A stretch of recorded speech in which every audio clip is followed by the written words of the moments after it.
Hai teman-teman, salam kenal, nama aku Livi. Aku adalah mahasiswa yang sedang menempuh belajar studi bahasa Mandarin di Jinan University di Guangzhou, China. Nah, sesuai judul videonya, hari ini aku bakal berbagi sama teman-teman semua gimana sih aku dapat beasiswa full bisa studi belajar bahasa Mandarin di Tiongkoknya langsung. Nah, di sini aku mungkin agak geser sedikit karena nanti aku bakal tulis beberapa catatan di sini. Mohon disimak teman-teman sampai akhir. Aku usahain di video ini dapat jelasin ke teman-teman secara cepat, terus mendetail, tapi nggak terlalu rumit juga. Aku coba jelasin secara terstruktur gitu ya, dari awal dulu. Nah, aku adalah penerima beasiswa, namanya itu One Year Chinese Language Study dari CIS atau Confucius Institute Scholarship. Nah, ini tuh apa sih Confucius Institute Scholarship? Mungkin dari beberapa dari kalian udah pernah dengar. Nah, tapi aku mau jelasin lagi sedikit kenapa bisa dapet beasiswa gitu ya kan. Kalau misalnya pada umumnya kan kalau misalnya mau ke China, orang kayak daftar universitas di Indonesia bisa daftar langsung ke univnya, kontak via email atau via website, login, udah gitu bikin akun, daftar, habis itu bayar gitu kan. Nah, sedangkan kalau misalnya aku di sini tuh bener-bener nggak bayar uang sekolah sama sekali, even sekarang di dorm pun juga nggak bayar, semuanya di cover dari beasiswa ini, makanya namanya full scholarship. Kenapa bisa sih dapat beasiswa full untuk belajar bahasa di China? Nah, aku jelasin dulu sedikit tentang programnya. Jadi ini tuh adalah program dari pemerintah Tiongkok yang kerjasama sama organisasi, sama institusi pendidikan, terus sama negara-negara di luar Tiongkok. Nah, negara ini termasuk Indonesia salah satunya, terutama institusi-institusi di Indonesia yang ada pusat bahasa Mandarinnya. Jadi kan nyambung ya sama Tiongkok gitu, atau sama China. Singkatnya kayak gitu. Jadi kalau misalnya ada yang berminat, orang dari seluruh internasional gitu, boleh daftar untuk mendalami bahasa Mandarin atau pengen tahu lebih dalam tentang bahasa Mandarin di Tiongkoknya langsung dengan menggunakan beasiswa yang disediakan dari pemerintah Tiongkoknya ini gitu. Yang dimaksud dari beasiswa full yang aku dapetin itu adalah uang sekolah, nggak bayar lagi. Udah gitu uang dorm, udah gitu ada uang saku juga dikasih setiap bulannya dari beasiswa full ini. Oke, sekarang aku mau jelasin ada beberapa tipe dari beasiswanya. Nah, tipe dari beasiswanya ini ada dari paling tinggi dulu ada S3, ada S2, mahasiswa-mahasiswa S3, S2, S1, terus aku sendiri program yang one year language study, terus ada juga yang one semester. Berarti one year language study itu anggapan kayak 2 semester. Udah gitu ada one semester, sama kalau 4 weeks belajar di sini pun ada gitu loh. Nah, berarti syaratnya ini mengikuti kayak kalau misalnya mau daftar yang S3 minimal udah lulus S2, yang mau daftar S2 minimal udah lulus S1, dan kalau mau daftar belajar bahasa doang kayak setahun kayak gitu, setidaknya lulus SMA atau 16 tahun ke atas udah bisa daftar. Oke, proses singkatnya nanti kita daftar lewat website. Aku bakal cantumin semua websitenya di description. Dan harus yang diingat itu ada sistemnya kayak gini, kayak ada beberapa pihak yang berperan. Jadi pertama diri kita sendiri, udah gitu ada kampus di China yang kamu tuju, udah gitu pemerintah yang nyediain beasiswa CIS-nya atau organisasi yang ngehandle beasiswa CIS ini, sama satu lagi ada pusat bahasa Mandarin di Indo. Jadi ada 4, kita diri sendiri, pusat bahasa Mandarin di Indo, udah gitu pihak penyelenggara beasiswanya, sama satu lagi kampus yang kamu tuju. Jadi ada 4 orang ini yang akan berperan dalam mensukseskan kalau kamu dapat beasiswa apa enggak gitu. Jadi di Indo 2, di Tiongkoknya 2 pihak yang berperannya gitu.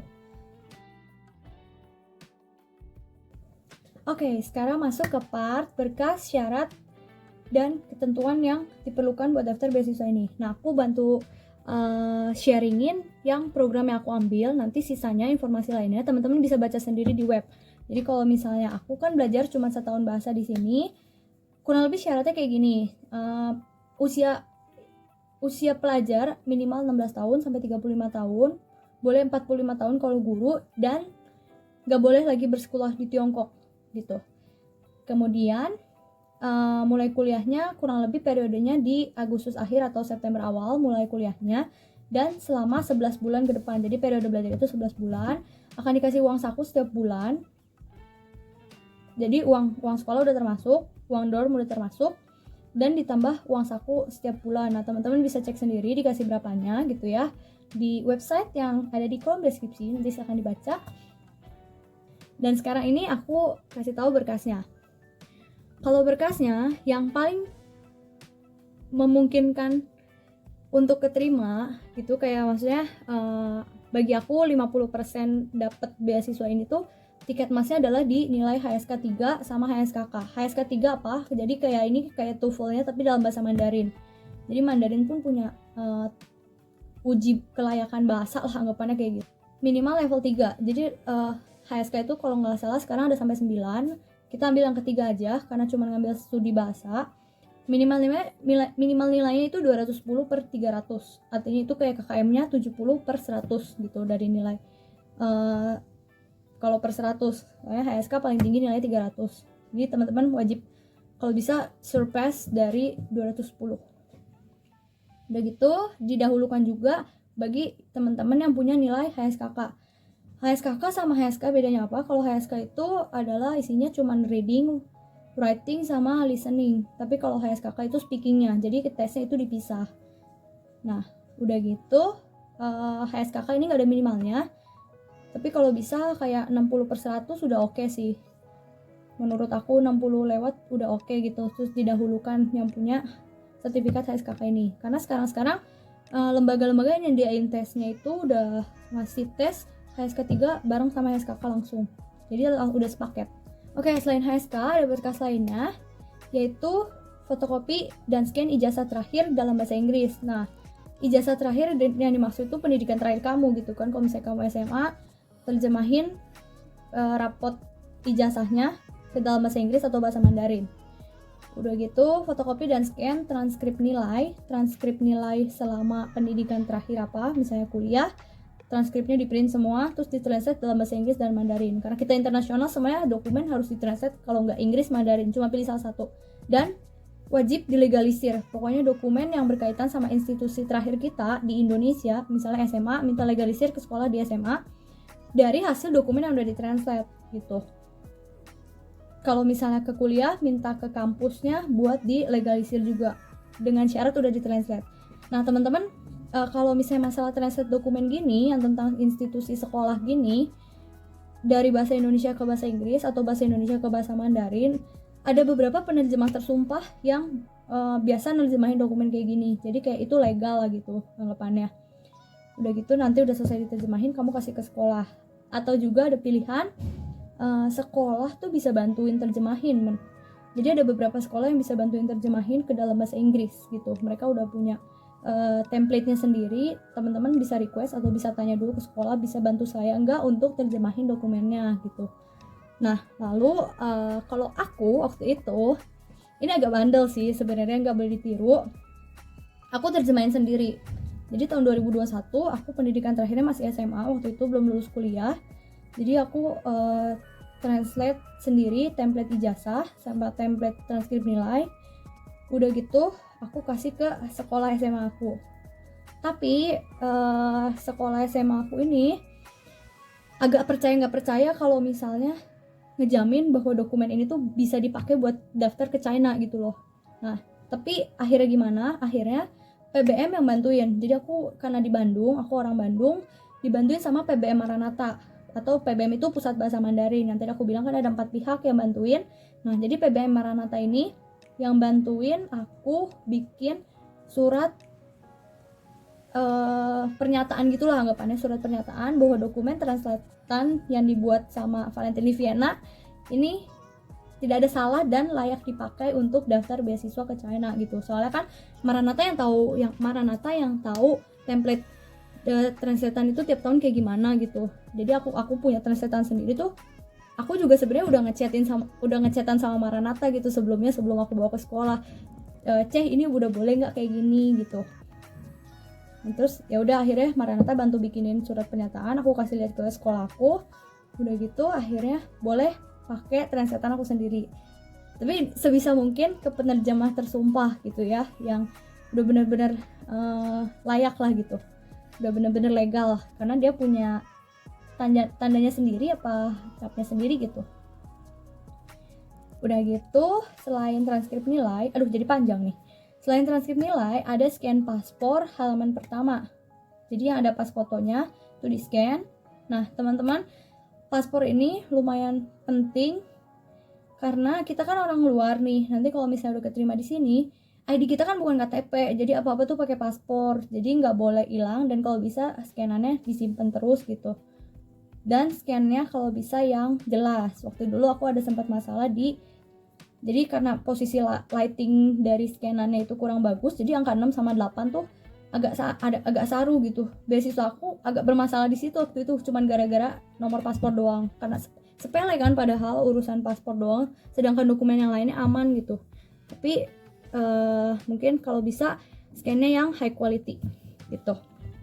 Nah selanjutnya ada surat rekomendasi dari PBM. Nah ini fungsi PBM di sini. Jadi fungsi PBM itu anggapan kayak perantara yang bantuin kita buat ngerekomendasiin ke China-nya gitu. Jadi dia perwakilan di Indonesia yang ngeperantarain antara kita ke universitas di China-nya. Jadi pusat bahasa Mandarin, kalau misalnya dokumen kita udah lengkap semua, nanti biasanya mereka minta akun kita sama password kita. Nanti aku jelasin tentang akun sama password. Minta akun sama password kita buat dia masukin surat rekomendasi dari mereka gitu. Ini surat rekomendasi nanti PBM yang urusin. Kemudian ada diminta file pas foto ukuran 4x6, minta 2 lembar cetak gitu ya. Ini biasanya kalau bisa foto di studio gitu ya kan, 4x6 supaya hasilnya rapih. Udah gitu kayak menurut aku kalau pas foto yang background putih bisa dipakai jangka panjang sih, buat visa lah, buat paspor enggak sih, foto di imigrasi, buat visa gitu. Terus pasti perlu sih pas foto gitu. Udah gitu ada juga bikin study plan atau karangan dalam bahasa Mandarin gitu, tidak lebih dari 800 huruf. Nah ini aku waktu itu bikin dalam bahasa Mandarin, jadi aku translate dulu ke maksudnya ketik bahasa Indonesia dulu, habis itu aku translate bahasa Inggris supaya penempatan kalimatnya lebih bagus. Soalnya bahasa Mandarin kalau dari bahasa Indonesia kadang agak kurang bagus di Google Translate. Aku anak Google Translate, jadi pakai Google Translate semua. Udah gitu